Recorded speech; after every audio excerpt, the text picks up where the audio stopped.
이 시간 우리는 하나님의 은혜로 이 자리에 나왔습니다. 우리 모두 그 은혜를 기억하며 하나님을 향한 감사와 마음과 뜻을 모아 하나님께 예배드리겠습니다. 너희 모든 나라들아 여호와를 찬양하며 너희 모든 백성들아 그를 찬송할지어다. 우리에게 향하신 여호와의 인자하심이 크시고 여호와의 진실하심이 영원하미로다. 할렐루야. 우리가 진정한 하나님을 향한 죄의 회개가 없이는 하나님께 예배드릴 수가 없습니다. 이 시간 우리가 한 주간 살아오면서 하나님을 잊고 살았던 그 순간들, 그리고 다른 사람에게 상처를 주었던 일들과 같이 나의 생각이나 말이나 또는 행동, 모든 것을 돌아보며 그 죄를 하나님께 고백하는 시간을 갖겠습니다.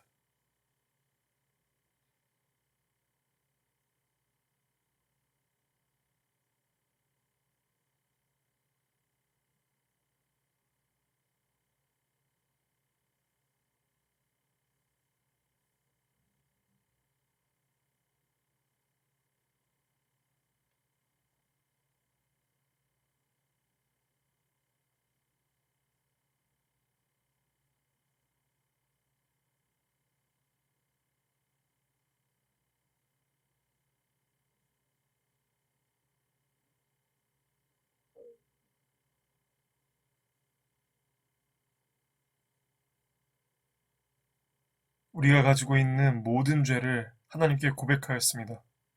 이제 하나님이 우리를 용서하신다는 말씀을 경청하십시오. 여기 우리를 용서하신다는 하나님의 말씀이 있습니다. 만일 우리가 우리 죄를 자백하면 저는 미쁘시고 의로우사 우리 죄를 사하시며 모든 불의에서 우리를 깨끗하게 하실 것이라. 아멘.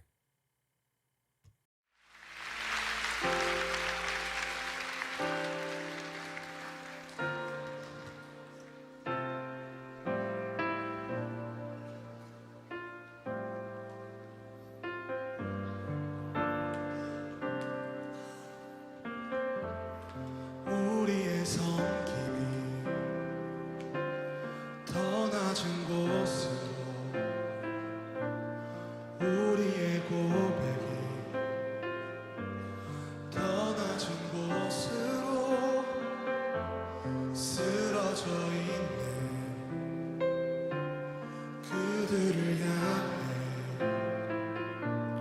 당신이 그한 뜻 더 낮은 곳으로 낮은 곳으로 우리 초대하네 함께 가자고 말씀하시네 우리도 예수 그 길을 따라 함께 가길 원하네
이 시간 사도신경으로 우리의 신앙을 고백하겠습니다.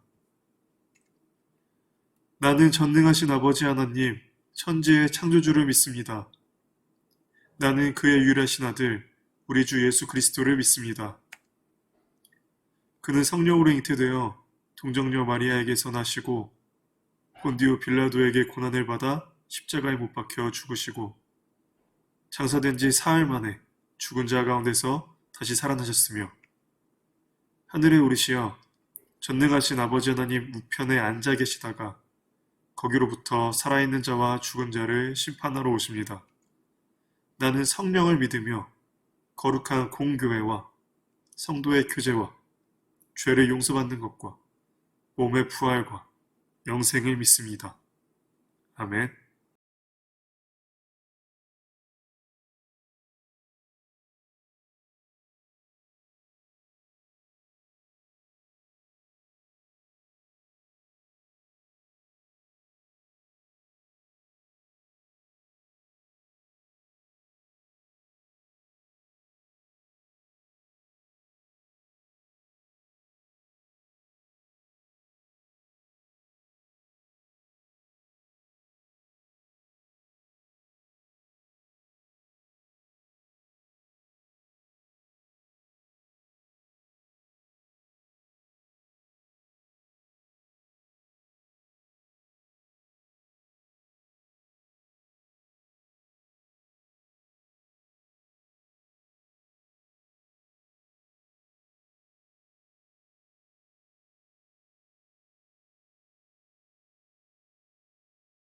여러분, 질문 하나 해보겠습니다.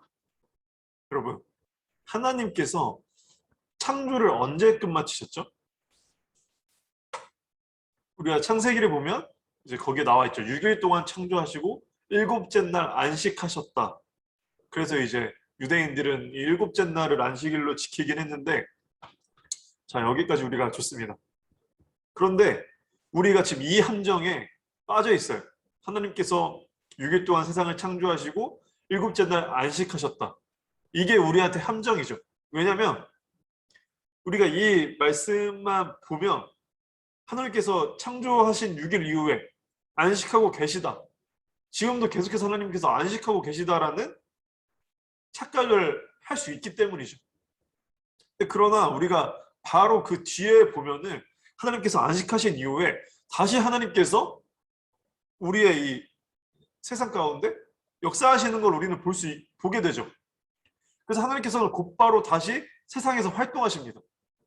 즉, 이 말은 하나님께서 창조하셨던 이 세상 안에서 이 창조는 지금 완성되어 있지 않고 계속해서 하나님께서는 이 창조의 완성을 이루어 가고 계시다는 것이죠. 예전에 이제 전에 있었던 교회에서 고등학생 친구한테 질문을 받았어요. 굉장히 심오하고 어려운 질문이었는데 이제 뭐 여러 가지 질문이 있었지만 그 중에서 어떤 질문이 있었냐면 세상의 죄에 관한 질문이었어요. 이제 그 질문을 하던 중에 태초에 하나님밖에 없었고 그러면은 선밖에 없었는데 어떻게 천사가 타락할 수 있었으며 그러게 어떻게 죄를 지어도 이제 사람은 또 회개하면 구원받을 수 있는지, 그리고 그런 끔찍한 죄의 피해를 당한 사람은 거기서 헤어나지 못해서 이제 자살을 선택하면 그럼 그 피해자는 지옥에 가게 되는지, 이런 이제 심오한 질문들이었어요. 이제 하나님이 창조하신 세상은 이제 그거에 대해서 되게 많이 질문하고 대화하는 시간이 있었는데, 일단 오늘 주제에서 할 말은 하나님이 창조하신 세상이었지만 중요한 것은 세상은 하나님과 같이 완전히 선하지 못하다는 거죠. 그럼 그와 마찬가지로 천사 역시도 마찬가지죠. 천사 역시도 완전한 존재가 아니기 때문에 타락할 수 있는 존재라는 거죠. 창조주인 하나님은 당연히 완전히 선하시지만 하나님이 만드신 모든 피조물들은 당연히 하나님과 같이 완전할 수가 없겠죠. 불완전하겠죠. 그러니까 당연하게 천사를 시작해서 세상, 우주, 인간 이 모든 것들은 불완전하기 때문에 타락할 수 있게 된다는 거죠. 그러면 이제 또 다른 질문이 생기는 거죠. 그럼 하나님은 왜 완전한 존재가 아니라 불완전한 존재로 만들어서 타락하게 됐느냐? 이제 이런 질문이 있을 수 있는데 이제 이런 것도 사실 설명하기 위해서는 굉장한 오랜 시간이 필요하고 굉장한 많은 얘기가 필요한데 이제 간략하게 이제 줄여서 제 생각을 얘기해 보자면 거기에는 하나님의 사랑에 대한 하나님의 사랑이 이유인데 하나님은 모든 피조물들에게 자유를 허락하셨죠.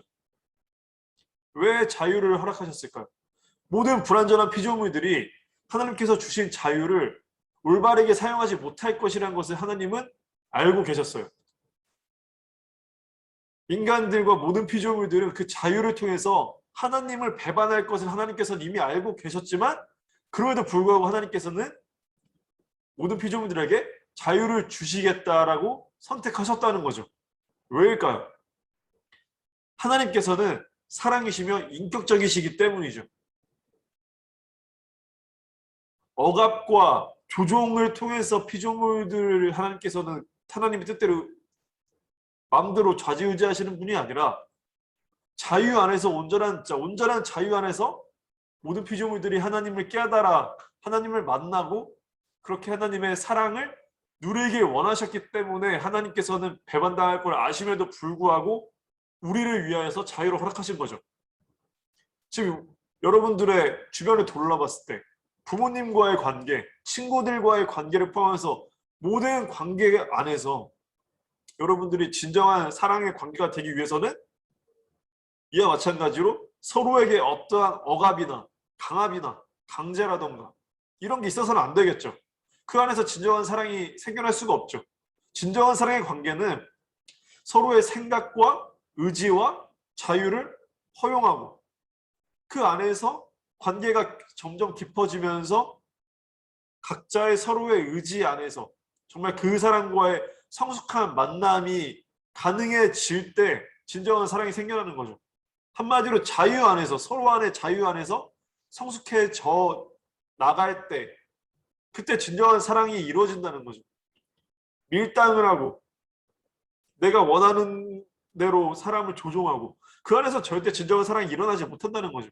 그렇기 때문에 하나님께서도 우리에게 그러한 자유를 허락하여 주셨고 그 자유 안에서 하나님을 우리가 스스로 깨달아 만나서 이제 그렇게 하나님에 대한 사랑을 깨닫고 또 하나님의 사랑을 다른 사람들에게도 줄 수 있도록 그렇게 되기 위해서는 자유 안에서밖에 이루어지지 못하기 때문에 하나님은 그 자유를 허락하신 거죠.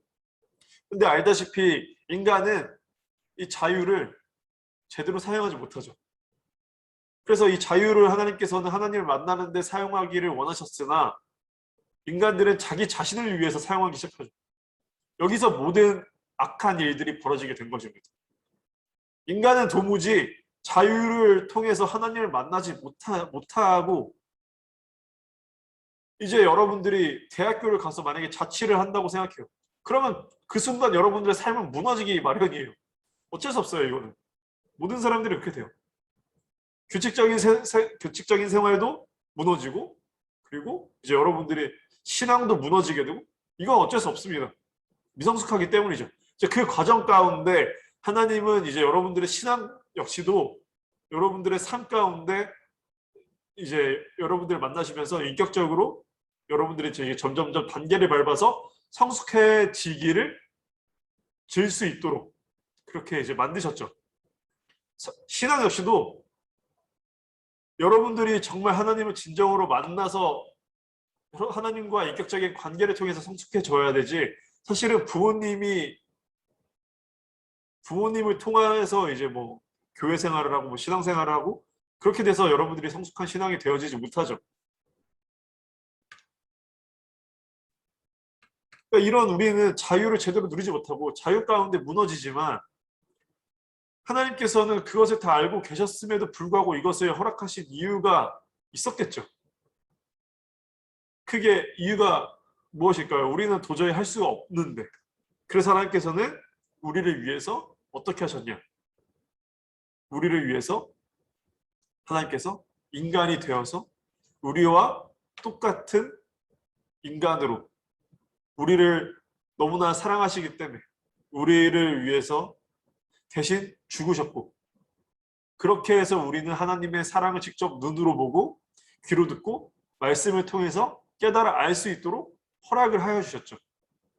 그게 바로 예수님의 이야기인 바로 이 성경에 우리가 증언이 되어 있는 거고, 그때 예수님께서 인간으로 오셨을 때 사역을 시작하시면서 하신 말씀이 무엇인가요?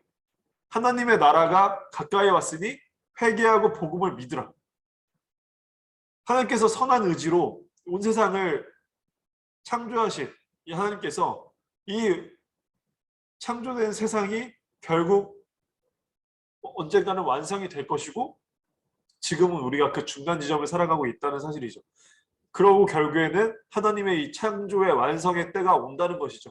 그렇게 하나님의 나라가 완성이 될 때가 오는데 그때 이제 하나님과의 관계가 올바른 사람, 하나님을 진정을 믿는 사람, 그 사람은 그 영원한 하나님의 나라에 들어가 이제 영원한 삶을 살아가는 것이고, 그것을 예수님께서 우리 인간의 언어로 우리에게 오셔서 그 사실을 약속해 주신 거죠. 하나님께서는 하나님의 창조를 지금도 완성해가 계시고 그 계획 중에 인간인 우리를 함께 참여하여서 하나님의 창조의 완성의 동역자로 부르셨죠. 이제 종이 아니라 자식, 자녀, 친구로 불러주신 것이 바로 예수님의 복음이죠. 그래서 우리는 하나님의 은혜로 불러주셔서 하나님의 창조를 함께 이루어가는 하나님의 동역자가 되어진 것이죠. 이게 너무나 큰 은혜입니다.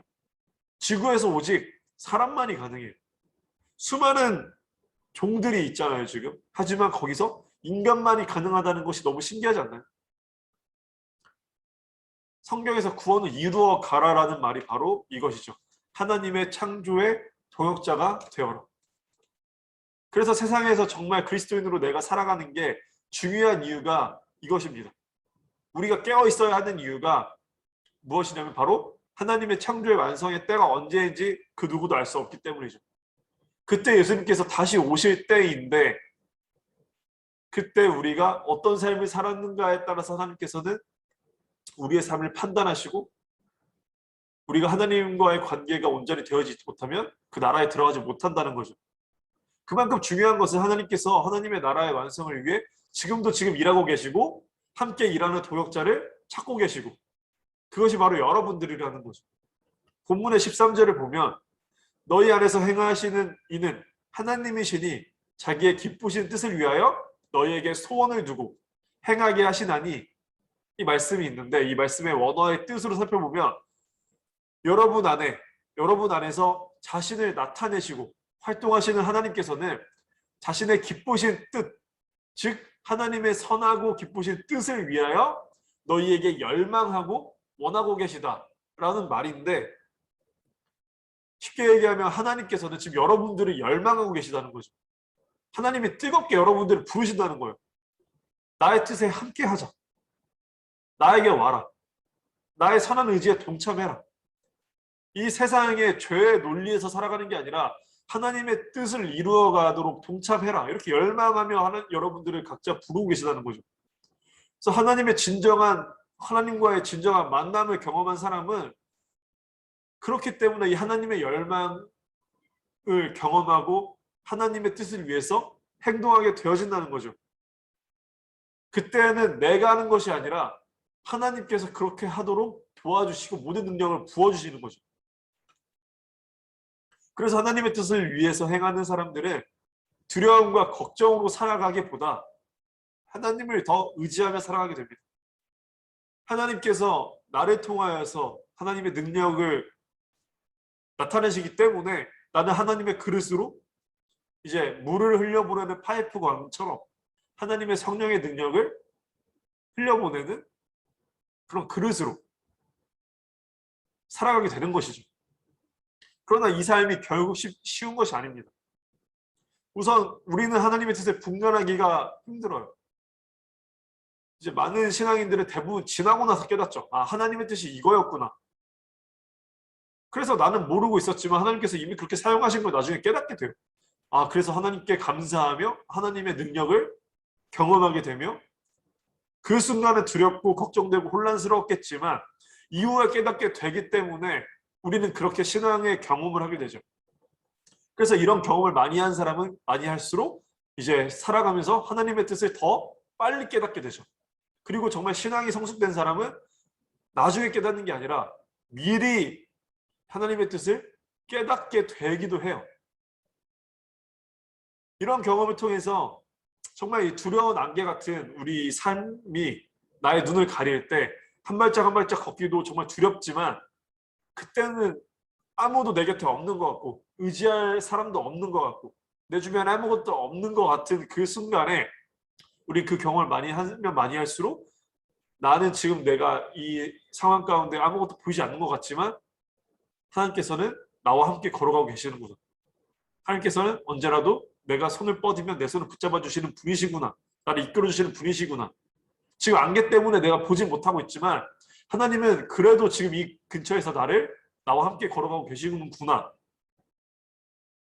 이런 것들이 믿음과 경험을 통해서 내가 한 발 한 발 그리스도인으로서 살아갈 수 있는 용기를 얻게 되고 그 용기를 주게 된다는 거죠. 예수님께서 성경에 보면 물 위를 걸어서 제자들이 타고 있는 배로 걸어오셨습니다. 그때 제자들은 예수님인지 모르고 막 유령이라고 막 두려워했어요. 그때 제자들이 두려워하니까 예수님께서 하신 말씀이 뭐냐? 나니까 안심하라. 이렇게 말씀하셨죠. 그래서 베드로는 지금 예수님께서 계신 곳에 저도 가고 싶습니다.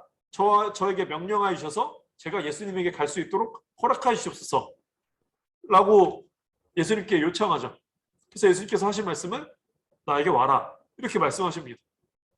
그래서 베드로는 예수님께서 주신 능력으로 물 위를 걸었어요. 근데 물 위를 걷고 있는데 갑자기 바람이 확 부니까 불안하고 두려운 거죠. 사람이라는 당연하죠. 그래서 물 위를 걷고 있는 말도 안 되는 그 상황 가운데 간신히 한 발 한 발 걷고 있었는데 바람이 확 부니까 무서워서 예수님을 믿는 믿음이 순식간에 흐트러져서 물에 빠져버리죠. 믿음이 사라진 거죠. 그래서 물에 빠져서 허우적대면서 예수님 살려주세요, 살려주세요. 이렇게 소리를 질렀어요.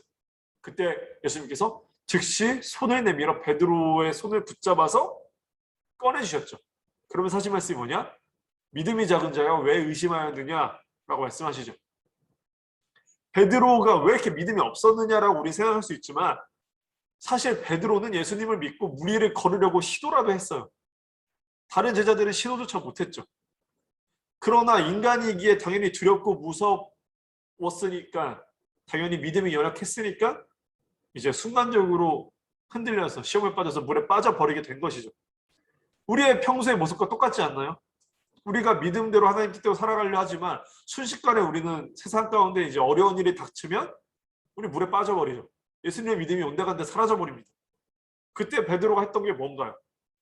믿음으로 내가 다시 올라가리라 하면서 물 위로 다시 솟구쳐 올라왔나요? 그렇게 자기 능력으로 물 위를 걸었나요? 그렇게 못했죠. 그냥 예수님 살려주세요, 살려주세요. 예수님께 손 내민 것밖에 없습니다. 그러니까 어떤 놀라운 일이 일어났나요? 예수님이 붙잡아서 물 위로 다시 끌어올려주신 그 경험을 했다는 거죠. 이게 바로 우리의 신앙의 경험이라는 겁니다. 이게 엄청난 경험이에요. 우리도 인생에서 이런 경험을 하느냐 하지 못하느냐가 우리의 앞으로의 삶이 어떻게 되는지 정말 중요한 분기점으로 갈린다는 거죠.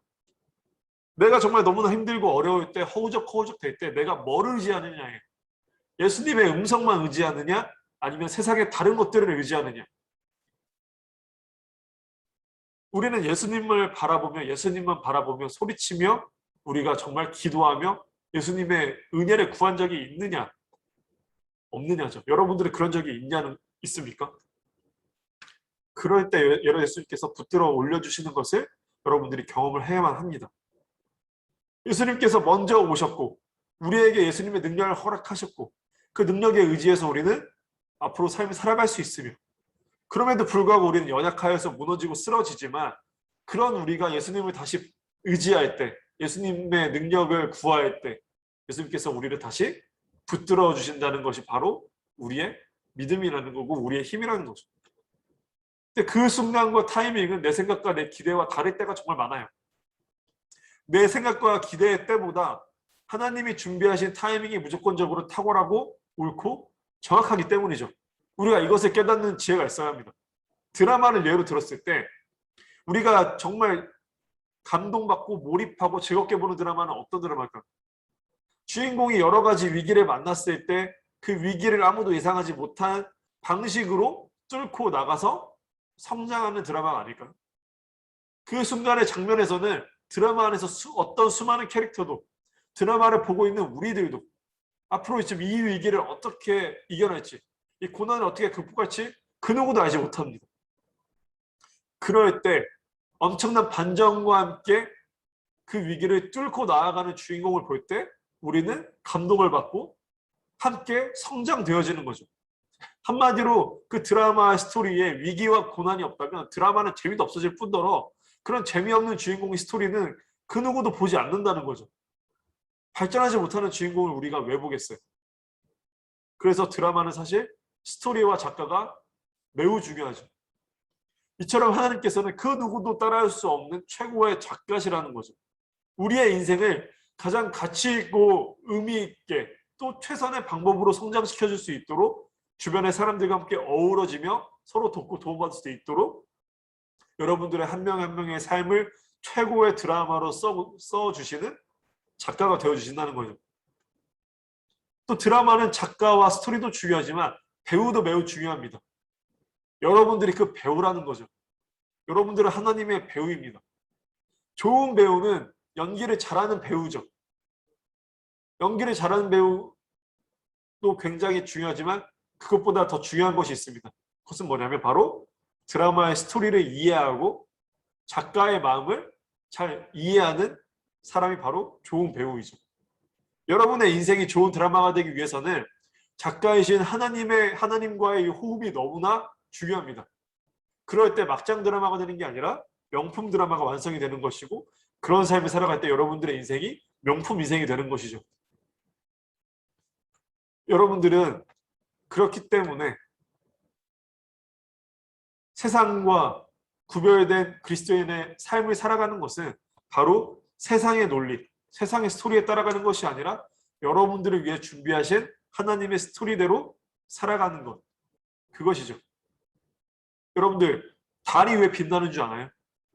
달이 빛나는 것은 태양의 빛을 받아서 비춰주기 때문이죠. 달은 스스로 빛을 내지 못합니다. 그러나 태양의 빛을 받아서 비춰주기 때문에 지구에 있는 우리들에게 달을 통해서 빛을 우리가 볼 수 있게 되는 거죠.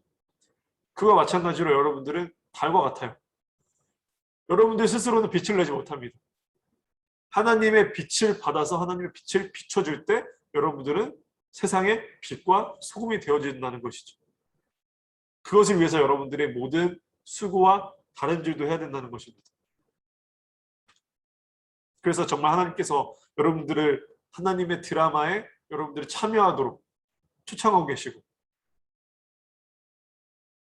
그 드라마에 참여하지 못하는 배우는 나중에 있을 하나님의 시상식에 참여해서 함께 대상의 기쁨을 누리지 못하고 대상을 받고 기뻐하는 사람을 쓸쓸히 지켜볼 수밖에 없는 것이죠. 여러분들도 지금 하나님께서 이미 여러분들 인생의 기가 막힌 스토리를 이미 써 놓아서 기다리고 계시고 준비하고 계시고 그것대로 지금 여러분들이 살아가고 있는 것이죠. 지금 고3인 친구들은 수능과 입시로 정말 두렵고 떨리고 힘들 것입니다. 저도 그 시간을 지나왔기 때문에 여러분들의 마음을 이해하죠. 사실 지금 어떤 위로도 여러분들에게 큰 도움이 되지 못하는 건 저는 잘 알고 있습니다. 그러나 여러분이 이 사실을 기억하시기 바랍니다. 우리는 한 치 앞도 모르고 여러분도 한 치 앞도 모르고 그 누구도 한 치 앞도 모르지만 그것을 알지 못하기 때문에 두렵지만 하나님은 모든 것을 이미 아시며 모든 것을 하실 수 있는 분이시라는 것이죠. 그런 하나님께서 여러분들을 위해서 최선의 길, 최선의 방법, 최선의 이야기를 준비해 놓고 계십니다. 그 과정 가운데 어렵고 고난이 찾아오고 때론 실패할 수도 있죠. 그래서 그것을 우리는 지금 깨닫지 못합니다. 지금은 그게 정말 실패 같고 어떻게 보면 어려울 수도 있겠지만 근데 그게 사실 나에게 가장 좋은 길이고 최선의 길이고 그것을 위해서 하나님께서 이미 준비해 놓은 것이라는 것을 여러분들이 깨닫는 날이 올 것이라는 거죠. 그래서 하나님은 여러분들 정말 누구보다 사랑하시고 누구보다 여러분들이 지켜 보호해 주는 분이십니다. 그래서 여러분들은 이 모든 순간순간 가운데 두렵고 떨리지만 하나님께서 여러분들을 최선의 길, 최고의 길, 명품 드라마의 배우로서 성장시키고 성숙해 주시고 있는 그 배우로 인도하시는 분이라는 것을 여러분들이 잊지 말고 정말 하나님과 호흡하기를 원합니다. 그래서 하나님과 정말 호흡하며 훌륭한 여러분들의 드라마라는 삶을 잘 살아가는 명품 배우가 되기 원합니다. 그래서 마지막 그 드라마를 잘 누리시고 결국 마지막 하나님의 때 이루어지는 정말 그 대축제 칸보다 훨씬 영광스러운 그 시상식에 함께 누릴 수 있는 우리 친구 되기를 정말 주님의 이름으로 소망합니다. 기도하겠습니다. 하나님 아버지 감사합니다. 우리가 삶을 살아갈 때 너무나 두렵고 떨리고 어렵고 아프고 힘든 시기가 정말 많습니다. 그러나 우리가 지나고 보면 그 모든 일들을 통하여서 하나님께서는 우리를 더 나은 길로, 우리를 더 나은 사람으로, 더 성숙된 사람으로 인도하시는 분이셨음을 우리는 깨달아 알게 됩니다. 우리가 비록 지금은 안개가 낀 것처럼 아무것도 알지 못하고 그로 인해서 하나님의 뜻도 잘 분간하지 못하고 그래서 두렵지만 그럴수록 우리가 의지해야 될 분은 하나님밖에 없는 것을 우리 친구들이 깨닫게 도와주시고 오직 하나님께 손을 내밀어 하나님께서 붙들어 올려주시는 그 경험을 통하여서 나날이 신앙이 성숙되어지고 정말 하나님의 빛을 더 많이 받아 더 많이 다른 사람들에게 비춰줄 수 있는 그런 믿음의 친구들 될 수 있도록 주님께서 은혜 베풀어 주시옵소서. 이 모든 기도 예수 그리스도의 이름으로 기도드립니다. 아멘. 이 시간 주기도문으로 오늘 예배 마치겠습니다. 하늘에 계신 우리 아버지, 아버지의 이름을 거룩하게 하시며 아버지의 나라가 오게 하시며 아버지의 뜻이 하늘에서와 같이 땅에서도 이루어지게 하소서. 오늘 우리에게 일용할 양식을 주시고 우리가 우리에게 잘못한 사람을 용서하여 준 것 같이 우리 죄를 용서하여 주시고 우리를 시험에 빠지지 않게 하시고 악에서 구하소서. 나라와 권능과 영광이 영원히 아버지의 것입니다. 아멘.